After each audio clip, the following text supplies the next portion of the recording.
Okay. Welcome to Close Encounters with Systems. I hope you're having a great cast. I am Rachel Kibler. I am a senior quality engineer at Sequel. If you just attended Carlos's talk, changed my life. So I've been testing for about 10 years now. I also sing semi-professionally. I'm rostered with the Utah Symphony Chorus here in Salt Lake. I also have won awards for my knitting. I knitted sweaters for ducks, and by golly, they got a blue ribbon at the state fair, and I just feel like a hick saying that. I do like to talk and think about software a lot. Key areas that I talk about are having empathy for our users on the worst days of their lives. I talk about bringing visibility to quality and building communities, which is something that is just close to my heart. What you don't see on there as a key area is systems thinking. So this is an experiment for all of us. This is a new topic for me, something that I've taken to in the last year, and I'm really excited to share what I've learned. So, technology is kind of a hard place to be right now. We swap bug stories around over dinner like children share ghost stories around a campfire. We have the ability to take down airline systems for days or weeks. We have the ability to make money just disappear into thin air overnight. We have the ability to expose our users' sensitive information. We have the ability to take down critical parts of our systems that hamstring our businesses. So, what's your nightmare headline? You don't need to answer just yet. You'll answer at the end to each other. But what could go wrong? What could go disastrously wrong with your software? A lot of these spectacular failures are called emergent behaviors. They're things that we don't intend our systems to do, but the way that we design them has done that. Okay, so this is a talk about systems. And why? Why are we talking about systems? We think about systems a lot, but we often get things really wrong. So let's go back to basics. This is where I've been, and it's what I love, so here we go. What's in a system? First, it's a set of elements or things that are interconnected. They behave by a certain set of rules of a game to achieve a certain outcome, their goal or purpose. So it's just things organized coherently to achieve a goal. A system, the whole is greater than the sum of its parts. So this can be, if you think about a bicycle, it's wheels and brakes and gears and a headlight and handlebars. And if you just toss them all in a box, it's wheels and gears and brakes and handlebars and a headlight. But if you organize them coherently, then you can get from your home to the library and back. The human body is a great example of a system. You have it made up of subsystems. So you have your circulatory system, your respiratory system, musculatory system, nervous system, all of these things. If you just put them in a waterproof meat bag, it's just a waterproof meat bag. But if you put them together coherently, then you create the human body. And we are just wonderful human bodies. What isn't a system? That collection of pastries that we had this morning for breakfast. It's just a group, it's a collection. It doesn't actually have a purpose. When we talk about systems, we often talk about what its purpose is, what its goal is. Sometimes that can be hard to identify, so we can talk about the behaviors. For instance, my company, we sell contact lenses and eyeglasses online. Our purpose of the website is to connect people who need vision correction with objects to correct their vision, contacts and eyeglasses. We have other purposes. The company needs to make money. We want customers to come back over and over again, but its general purpose is what we talk about. We want to connect customers with vision correction. When we talk about systems, we need to talk about how more than just the software that we work on. So I have this chart or this diagram. Software is at the very bottom. The teams that build the software matter. The timing of when the software is built is part of our system. The assumptions that we make about each other and about our software, and the expectations of the business and the expectations of our customer. These are all part of our systems, so we can't ignore them. We talk about models. One thing about systems, yesterday we talked about heuristics in the afternoon keynote. Heuristics are useful to a point. Models are useful to a point. They tell us some truth. They do not tell all the truth. So the way that I look at a model may be very different from the way that Paul looks at a model. And the way that we draw it, neither one is entirely right, neither one is entirely wrong. You cannot model everything. What you model is what's important to you. Okay, so first exercise. You are going to grab a piece of paper. You need a piece of paper or a tablet or phone, something to draw with and something to draw on. I should have said that at the beginning. Also, make sure that you know the people at your table because you're going to be talking to them. So say a quick introduction.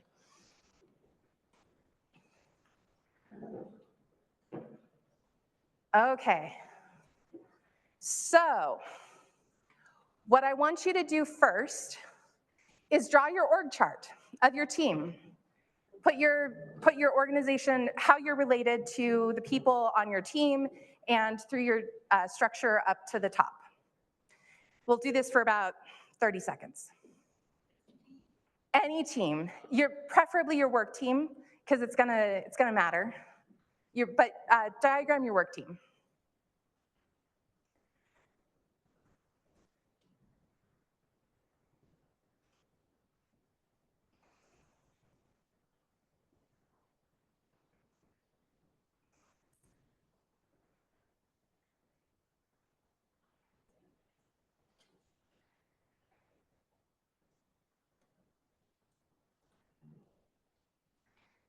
So here's mine. I'm trying to obfuscate some names, so Aspen and Birch get to be high level, but it breaks down into tech and product. My team is in the box. These are the people that I go to stand up with. It involves my dev manager, 2 devs, me, senior product owner, and associate product owner. These are the people that I work with all the time, and we all go up through the same structure. You don't need to share yours just yet. We'll get to this. Next, I want you to draw your team in terms of who has influence over your work. So who is a gatekeeper for your work? Who tells you what to do? And how does that influence look like? And if you want an example, here's mine. You can see I'm great at drawing.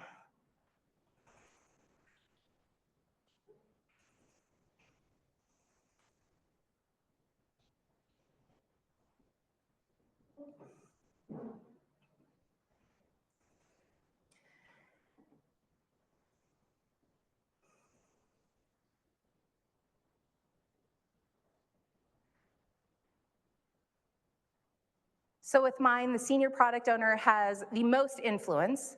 She gets a lot of influence, a lot of pressure from our stakeholder, our director, and also from external teams. She also gets a lot of pressure from my dev team. We have a lot of opinions too, but she has the most influence over the work that we do. Okay, last bit of this. Draw your team in terms of who does the work.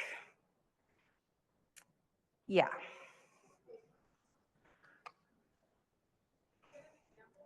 Yes, here's my example. So I think that the work is the software that we build. So I think that the dev team does the most work. My dev manager is great. He doesn't contribute much code, so he's in a smaller circle. My senior product owner, my associate product owner are gatekeepers for our work, but I consider my work to be the work that we do. And associates, we often rely on associates for UAT, which is exciting and different.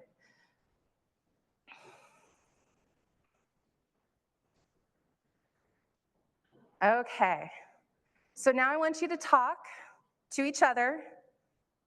I know that's scary, but did anything about the different ways that you modeled your team surprise you? Who appeared, who disappeared. You saw my CEO and CTO they disappeared from my other charts. Did your priorities shift? Did it change the way that you think about things? And then also, what would it look like if someone else drew your team? For me, I assumed that my senior product owner would say that she's doing the bulk of the work and have a different opinion about how work is defined. So take a minute and talk amongst yourselves, answering some or all of these questions.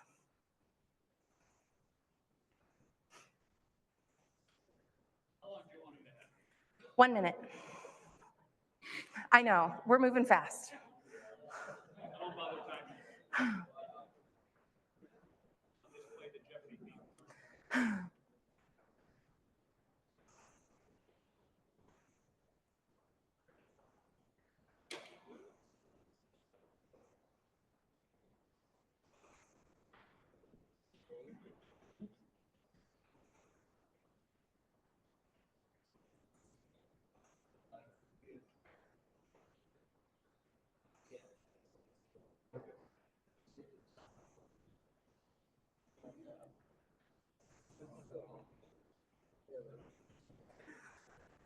Okay.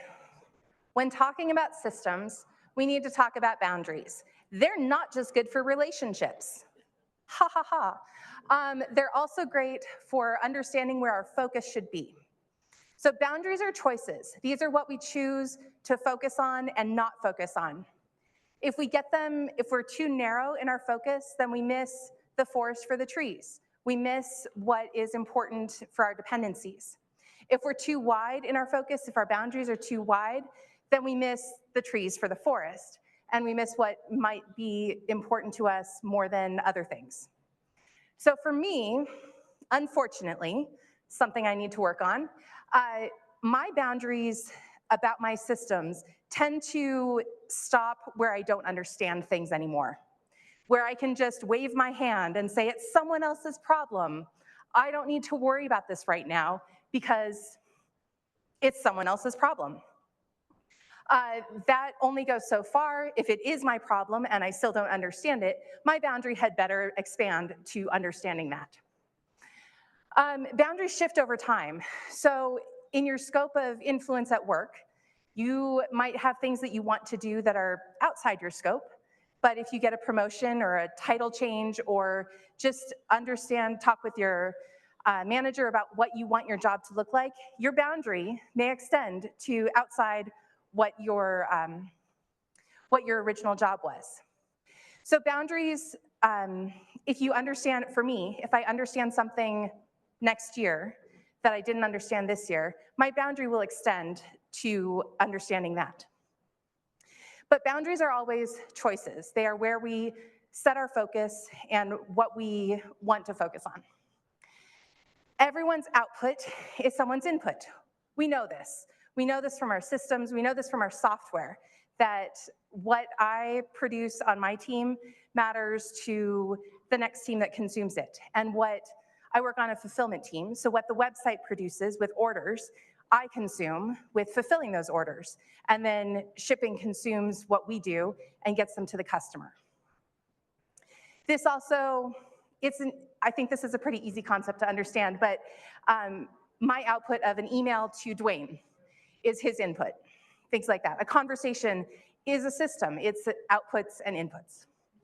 So we have another exercise. Keep your drawing about outputs and boundaries. I want you to draw one feature or small application that you've worked on. I know this sounds scary. It can just be a flow chart. So here is an example retail website. Just website to API gateway, to core services, to data and payments. So it can be small, just a small diagram.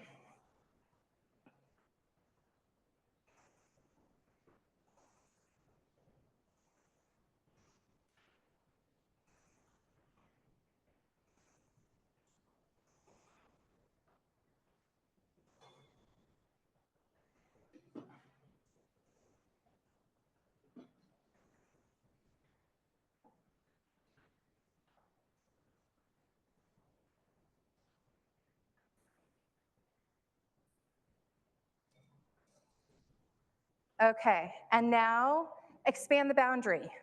What does that connect to? So my first thought was go to the right.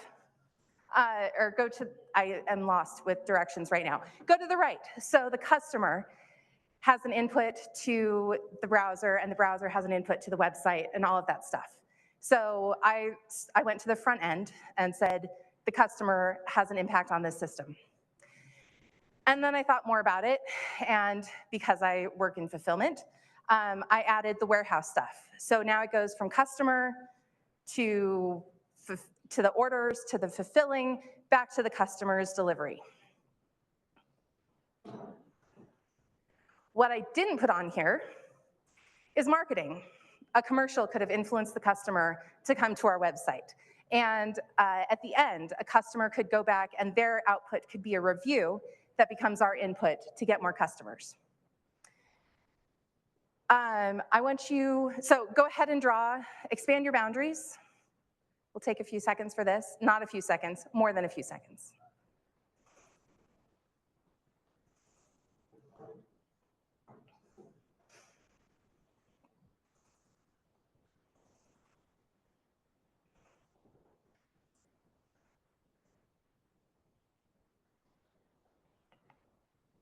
And it's time to discuss, how far does this go? Did you uncover any other dependencies? Are there things that you didn't think about before that interact with your systems? Are there, what would this look like had you drawn it a year ago? What do you think this would look like in a year? If you're an enterprise architect, your systems may be massive. If you are working on a mobile app, your system may be fairly, well, still massive, but not as massive as an enterprise-wide system. Okay, but talk amongst yourselves.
Okay, I want you to hold on to those system diagrams because we are going to come back to them and add more. I hope you still have space on your paper. Okay. When talking about systems, feedback loops are important. They're critical. Feedback is about getting information to the right place at the right time. They influence behavior. Feedback loops are, they can change the behavior of a system. They also are affected by the system. So it's a loop. When we talk about feedback loops, we talk about negative feedback loops and positive feedback loops, also called balancing feedback loops and reinforcing. So let's talk about balancing feedback loops. These are loops that are seeking equilibrium. They want to reach a goal. So a simple thing would be watering plants. If your plant starts wilting, that's feedback. You water it, it wants to grow. So you water it and it starts growing again. It may have feedback through the soil being dry or a flower falling off, things like that. Orchids, whatever, orchids are finicky. But any other plant you can generally keep alive, except I can't keep orchids alive. Okay, but another kind of feedback loop would be the heating in your home. So if you have air conditioning and heating, there are two balancing loops in there. One is the thermostat itself. So if the temperature gets too high, the air conditioning kicks on. If the temperature gets too low, the heating kicks on, and it keeps your house at a nice, steady temperature. The other balancing feedback loop in here is the feedback loop between the walls of your house. So heat wants to escape to cooler. So heat may try to come in, heat may try to go out. If you open a window, your house is going to change temperature more drastically than if you have the windows closed. That's another balancing loop. They are resistant to change. These are things that don't want things to escape. So in our technology systems on a retail website, it could be detecting fraud. You tamp down the number of orders that you get because you are detecting fraud. So that's a balancing loop. It may look like it's hurting conversion, but really it's protecting the business, it's protecting the goal of the business, of the website. We also need to talk about reinforcing feedback loops. So these are what want to change. If you think about an avalanche, it starts with a noise or a snowball, and it comes down becoming more destructive and bigger and bolder as it comes down the mountain. In a more positive sense, you can talk about compound interest as a reinforcing feedback loop. You start with some money in the bank, that interest gets added at the end of the year, and then that new sum increases in non-linear fashion to increase your bank account. This is where more creates more. That's what a reinforcing loop is. So it can be on the retail website, you can have it be customer reviews that increase the number of customers that come to your website. And the more reviews that you get, the more positive reviews that you get, the more people want to visit your website. So, what's my next one? Delays and lag effects. Feedback loops are important to have at the right speed. So I mentioned that I'm a knitter. I like yarn. I really like yarn. If I have a yarn store and I'm trying to figure out how much inventory I need of yarn, and I know that a knitting group comes in every Tuesday and cleans me out of my bulky, I probably don't want to be ordering every Wednesday based on Tuesday's order. But if I see that pattern, that's probably too fast of feedback, because then Thursday comes, or Friday, however long it takes, and I'm inundated with bulky yarn because I knew that, because I was cleaned out on Tuesday. But a month is probably too long of a feedback loop, because then coming to the second week or the third week, I have no more inventory. So you want the feedback loop to be strong enough and a nice balance of short and long. So if you have memory leaks, your feedback loop may be too weak, or it may be too short or too long. If you can't detect it fast enough, then it ends up spiraling out of control. So feedback loops are useful when you get the balance right, and when they're strong enough. Okay, one more slide. So constraints and limiting factors. Your limiting factor is the most important thing in your system at any given time. If you think about a fishing economy, you can have too few fish in the ocean to fish. You could have too few boats to do the fishing. You could have too little demand for fish. Any one of those things becomes the most important thing that you need to address. If you have too few fish, you probably need to hold off on fishing for a little bit or find a new fishing spot. Too few boats, you need to hire people. Too little demand, you need to find a new market. But if the one thing that is the limiting factor, that thing that is the lowest, becomes the most important thing that you need to fix. In technology, we can talk about speed of delivery and competitive advantage. If you're delivering too slowly, then you may not get your market share when you need it. If your quality sucks, if you just have a crappy application, you're also going to lose your competitive advantage. And then if you don't have enough capital runway, if you don't have enough money in the business, you will lose your competitive advantage. So whatever one of those things is the most dire is the thing that you need to fix, is the thing that determines how quickly you can go, how much advantage you can get in the market. So limiting factors cannot be ignored, and once you fix one, another one pops up, but you can solve it in a different creative way. You get a new problem because every time you knock one problem down, something new pops up. So limiting factors change over time, but they are what you need to focus on at that time. Coming back to the exercise, you are going to take your system diagram and draw in some loops. So draw some balancing loops, reinforcing loops, and mark those with guardrails for the balancing loops and tornadoes for the reinforcing loops. And then I want you to talk about what would happen if one disappeared, what would happen if multiple disappeared. Just as an example, you want generally, every complex system has multiple reinforcing loops and multiple balancing loops. If you think about population growth, so the birth rate is a reinforcing loop, and the death rate is a balancing loop.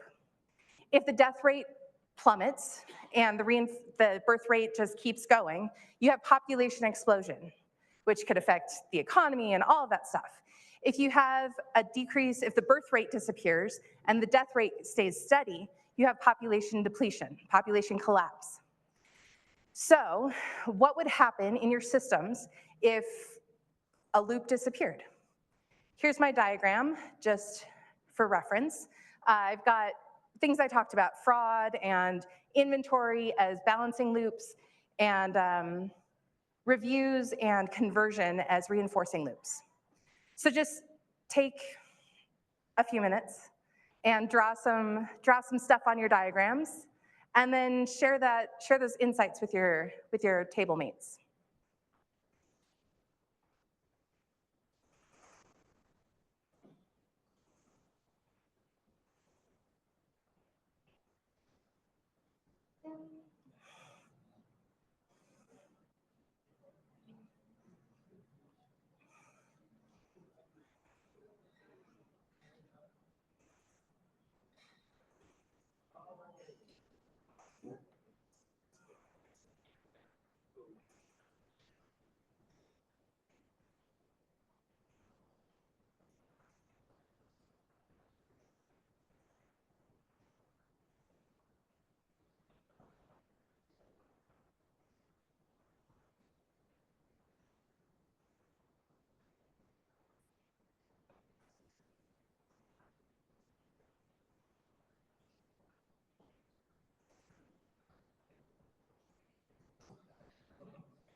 Okay.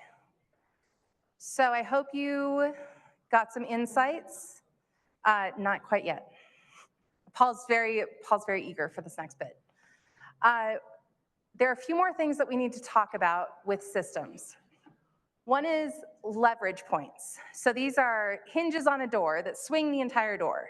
If you have a broken door, if you have a broken hinge, you can't open the door. So leverage points are small things that can change to have outsized impact.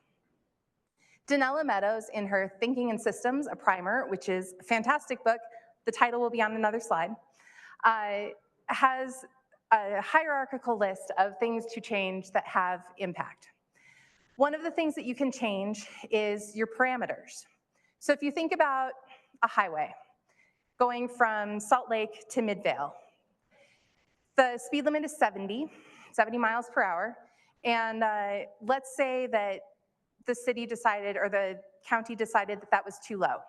And they said, we want people to get there faster, let's change it to 80, make it in line with a lot of the rest of the state.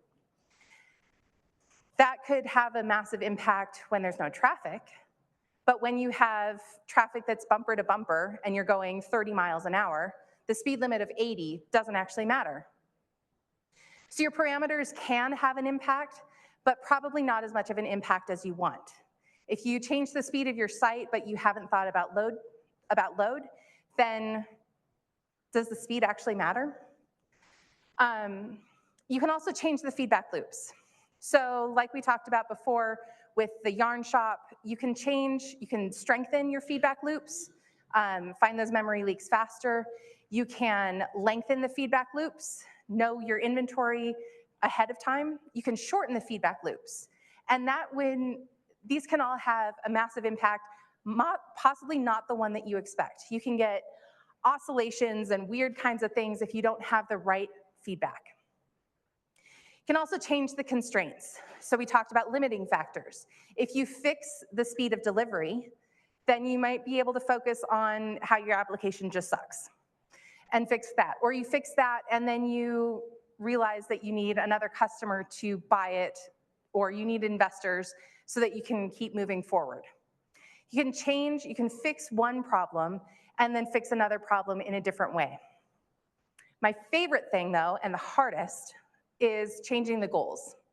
So I have an example involving football.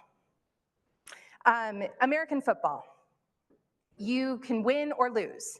If you tie at the end of the game, you go into overtime, and you either win or you lose.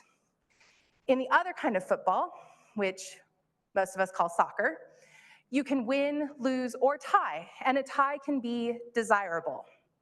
Sometimes you just need a tie to advance to the next round of a tournament or to advance to the next league. What if we took ties from soccer and applied them to American football? It would change everything. It would change your fantasy football league, I guarantee it. It would change gambling. It would change player incentives. It would change the entire game just by adding in ties. So when we think about the goals of our system, if the goal of my website is to get a customer through one time, and we don't care about repeat, we don't care if someone comes back, that changes everything for us. That means that we just need to get them in the door once. We can scam them to no end. We cannot deliver. We can take their money and damn the fulfillment. We don't actually have to ship anything out. That changes the system greatly. So changing the goal of the system has an outsized impact. These are also where we talk about where we can test and what needs to be tested. So when we talk about small changes, when we talk about changing parameters, that may be something that we don't need to test tons on. That may not be a focus because it wouldn't have as massive of an impact. But when we talk about changing constraints or changing the goals, then that becomes something that we need to expand our focus and broaden our horizons and expand those boundaries of understanding and scope. One last point, discontinuous improvement. Sometimes things don't scale. Sometimes we need to let go of the past. We need to stop trying to optimize and make things more efficient. Sometimes we just need to take the elevator to the second floor instead of trying to walk up that flight of stairs. So if you have a proof of concept or a prototype and you've realized that you can't make it better, you can't make it better without a lot of effort, throw it away. Take what you've learned and make something more effective, not more efficient. So an example of this is maybe going back to the highway system. Maybe the highway system is not the most effective way to get everyone from home to work. Maybe we need to look at more at public transportation. I know every AI model, when you say, how do you make transportation more effective, it comes up with the train system. Maybe that's an effective way to get people from point A to point B, more effective than a highway system. So instead of optimizing the highway system and making it more efficient, you want to go for what's effective. Okay, so I have a surprise for you. Oh wait, no, one more thing. Nightmare headline. You were thinking about this at the beginning. Please share briefly with your table what your nightmare headline is. What could go so terribly wrong? If you want my example, again, I work on a fulfillment team, so being unable to fulfill orders for days or weeks or permanently. It could happen if our database gets corrupted. It could happen for a number of reasons, and it would be really disastrous. So what's yours? Yes, go ahead.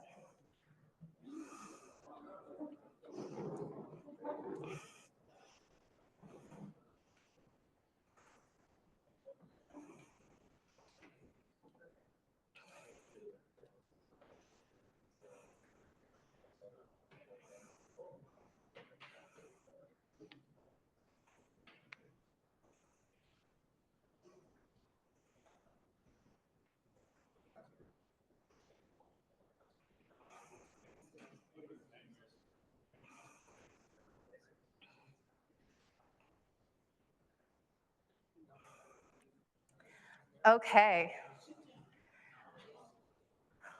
My helpers are handing out decks of cards right now. Wait, wrong way. Okay, this is a testing toolkit. Each card in this deck has a concept that we've talked about. I collaborated on this with Claude, so some of the terminology might be a little different, but there's a concept, an exercise for you to do, examples on the back, and common pitfalls.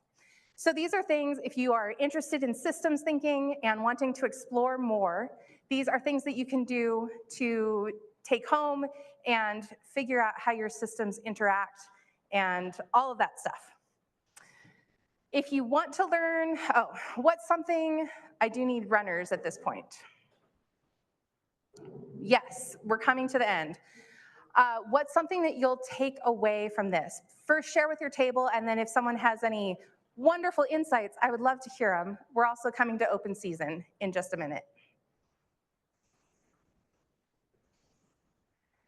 But share with your table first.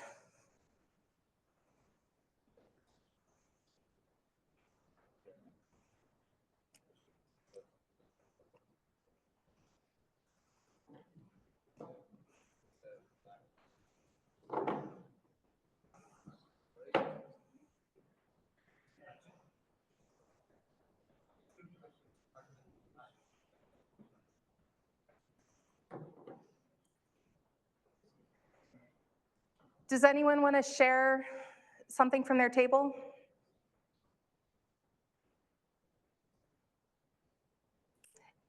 No is a completely acceptable response.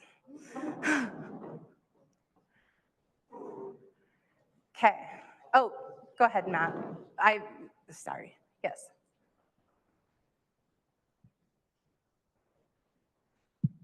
Yeah. I think one of the things we were just talking about this here at the table, that John Gall, he was a very famous systems thinker. He said a complex system that works is invariably stemming from a simple system that worked. Mm-hmm. And so oftentimes we think about how complex the systems are that we work with, but the reality is if we start small, we start to understand everything that comes into that system, our understanding grows to be able to then to target and direct and change the larger system, because we found the linchpin that helps us to be able to change things overall. I love that.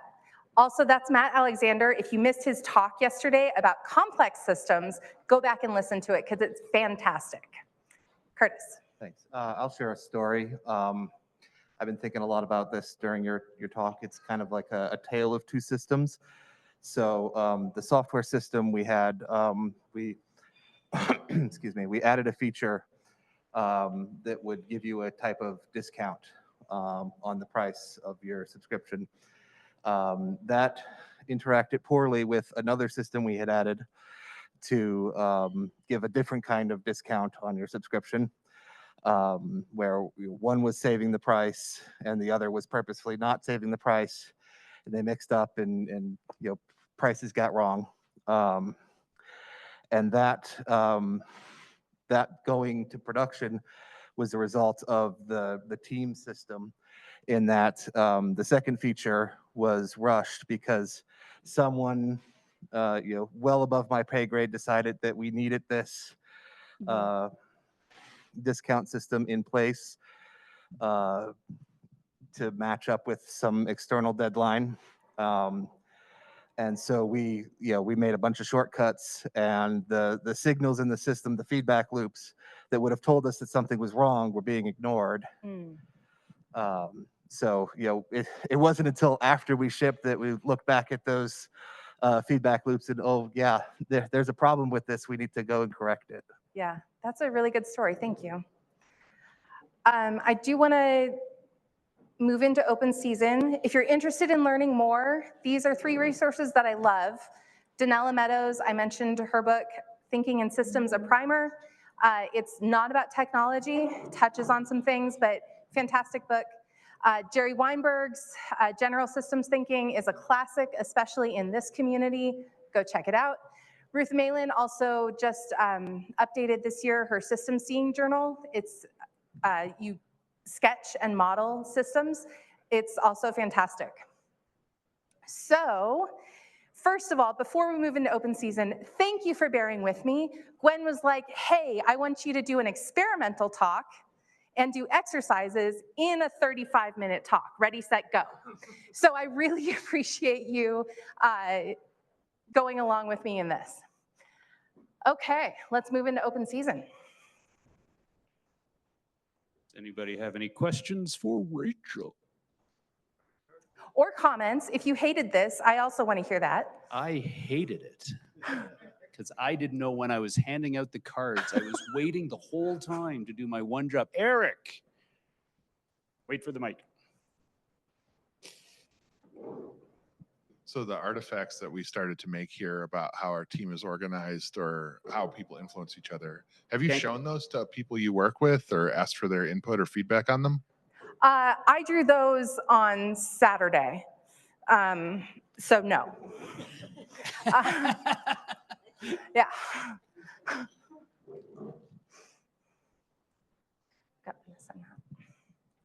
Rachel, can you tell me what a quality engineer that does not have any systems level thinking tools in their, in their head, what kind of pitfalls do they run into? And then how would a systems level thinking quality engineer come in and resolve those problems that they've created?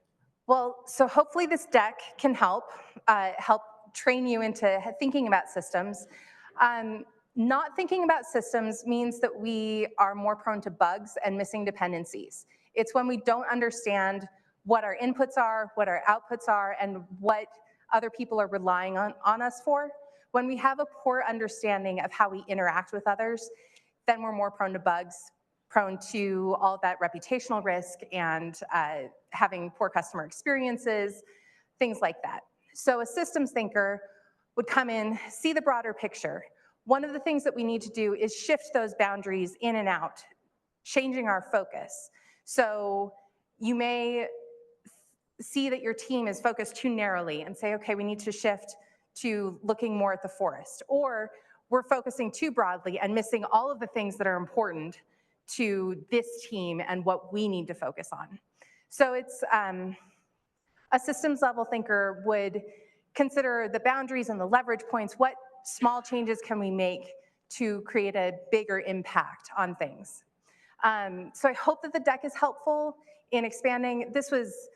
I tried to throw everything that I could into this talk, but time is a limitation. Time was my limiting constraint. Curtis, same thread. Thanks. I can give a simple example building on Please. what I said earlier. If you're not doing systems thinking and you had a problem like I described earlier, you could just focus on like how do we fix the technical problem of getting the prices right, and maybe you want to add some automation or something to check the prices, and you're not paying attention to the people systems. They're saying we already had that automation, we just weren't paying attention to it at the time. Mhm. Thanks. When we were going through the exercise of drawing the sort of bubbles around how much effort or how much work is done by different people in the organization, it seems like, at least anecdotally, most people when creating that graph are going to put their own bubble really big, right? And throughout an organization, that seems like kind of a systemic issue. So from a systems perspective, what are the kinds of things that you, or mechanisms that you employ at a company, seeing a company or an organization as a system to help try and reconcile that? Well, the modeling helps, and understanding that my model may look differently. Eric, to return to your question, legal reviewed my slides, so legal saw my diagrams. But understanding that my diagram about what my organization looks like and who does the work and how the influence looks may be different from how Carlos sees the same organization.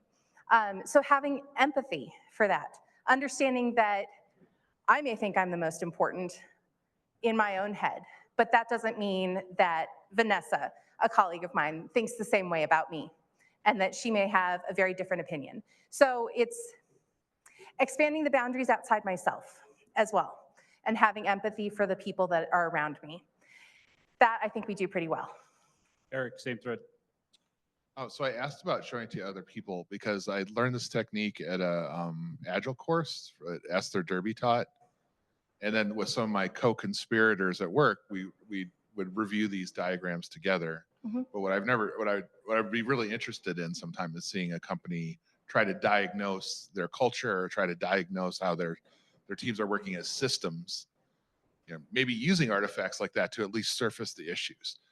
But I feel like sometimes when I want to talk about those issues, people either get very uncomfortable and shut down, or they aren't able to see the whole system. And finding something in between those two things is very difficult. So this was kind of what I was prompting, like, Okay. oh, did you get a chance to talk about this? Has it helped you diagnose where there are bottlenecks in your system, or where you'd like to improve influence, or where things are too weak, that kind of thing? Yeah, so again, the model being my truth and not my senior product owner's truth is important. So had I wanted that exercise earlier in time, I would have asked my team to also draw the things that we drew today of influence and who does the work. That is a great tool for diagnosing issues. I love that idea. All right, we have 2 threads and 2 minutes left. Go. So one of the things that that often happens is you take time and you are trying to model the system, and then you start interacting with it, and then you have unintended consequences, maybe because you modeled it incorrectly. Mm-hmm. So I'm curious, maybe you could just reflect on that for a minute here on, is this an iterative approach to building the model, or is this more of a waterfall? Because the system will change. Right. What's your thoughts? Yeah, systems are flexible, as I'm going to quote Matt yesterday. Complex systems want to devolve into entropy. So you cannot stop with just one model and one understanding. It takes a process of showing it to other people, getting their feedback, and changing it over time. I worked on a project setting up our glasses line of business. And oh man, I considered myself the subject matter expert because I'd worked on the old system and we were trying to do a one-to-one translation to a new system. We were just throwing away something, taking what we learned and building something new. And modeling out all of our flows and our diagrams and getting input on what we wanted to change, that was definitely an iterative process. I know we still have one thread, so I'm going to stop there, but yes. Stephen, last thread. Okay. So in the past year or so, I've started applying systems thinking to all the processes at work, whether it's a manufacturing process, product development process, quality process. And I've realized the importance of feedback loops. So if anybody now shows me any sort of process and it doesn't have a feedback loop, I know it's going to fail. Because without a feedback loop to improve the process, to refine the process, it's not going to work. It might work today or for a short period, but eventually something's going to change and break that process, and they won't be able to figure it out until they go, whoa, what's going on here? Well, you never had a feedback loop, or your feedback loop was so slow or so ineffective that it was just bound to fail. So that's my own personal approach now, is I just look for the feedback loop and I tell them within a minute, yeah, that's never going to work, or that'll work for a short period. So just wanted to add that. I love that. So monitoring is one of our most effective feedback loops, and alerting on that. And yeah, that's fantastic. Understanding the information, getting the information to the right place at the right time. If you want to connect with me, I'm on LinkedIn. I'm also everywhere, like most places on the internet, as Rachel Joy. That's why it was at the bottom of each slide, Joy with an I. Connect with me. I love to talk tech, and thank you. Thank you.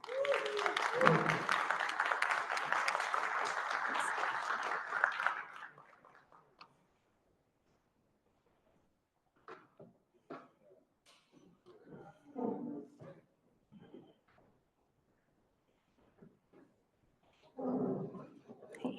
Good job.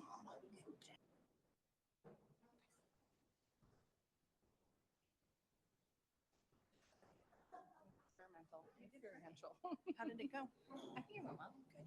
Good. I didn't catch all of it, but I'll go back and watch it. Do you want a deck of cards? I would love a deck of cards. Okay. Yes, absolutely. They're just down in that available to box. everybody. There are only 100 decks, Oh, okay. but anyone who wants one is welcome to them. Yeah. Okay.